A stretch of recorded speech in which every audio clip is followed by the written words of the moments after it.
Shabbat Shalom and welcome to Thought for Shabbat. I'd like to address the unrest happening on college campuses during the last many weeks, but particularly this last week.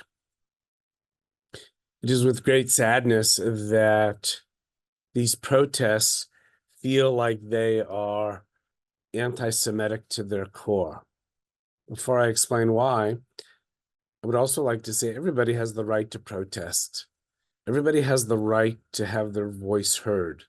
Everybody has the right to stand up for things they believe in, even if others disagree.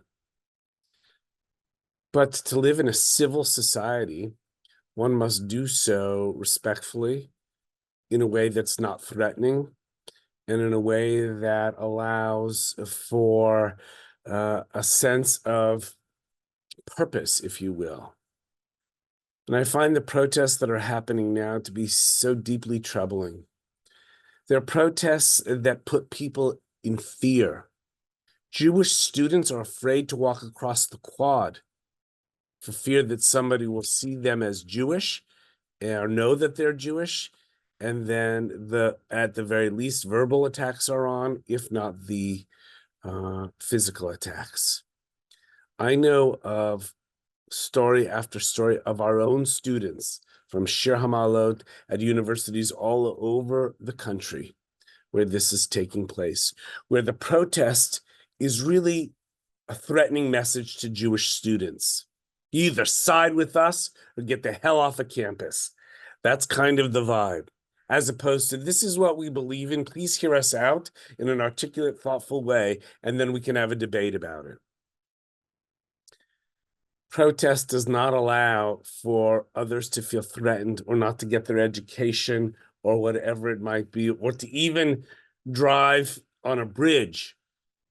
You know, when the Golden Gate Bridge was closed down, this is in college, this is just in the city of San Francisco, there were people who had to get to doctors for medical necessities that were put in harm's way because the bridge was closed down. That's not a protest. That's just disruption for the sake of disruption. Now, the anti-Semitism part comes in this way.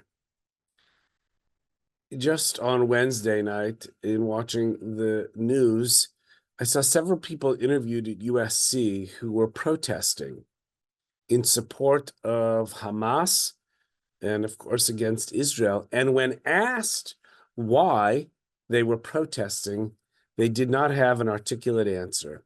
I'm here to support the students. Well, what are the students supporting? And then they couldn't articulate why. This happened 2 or 3 times on live television. And it only indicated to me that people get caught up in the moment. And particularly if the moment is against Jews and Jewish people, that's something that we need to be a part of, they would think. It's really troubling to one's essence to know that this is happening so rampantly across the United States of America. As the Speaker of the House said this week, supporting Hamas, aligning yourself with Hamas, it's not a good look. That is to say the least. And so, at this moment in history, at this time in our lives, during the holiday of Passover, when we celebrate Jewish freedom, it feels in some ways that we are enslaved yet once again. I hope for strong leadership across colleges, across business, across government, across all sectors of our society to stand up against the hate, the deep-rooted hate. Allow people to protest, allow people their free speech. But free speech that becomes threatening and doesn't allow a person to get what they so deserve, that is an education, or get to their job or to their doctor's appointment, that seems to me to be beyond the pale. And it must stop. It must stop. If people want to align themselves with Hamas, be my guest. But stay out of the way of those who are trying to live productive, good, and righteous lives. Please join us tonight for One Voice Shabbat, as we allay the problems of the world just for an hour or so and celebrate our faith in peace, and in not just peace for the Jewish people, but peace for all people. Shabbat Shalom.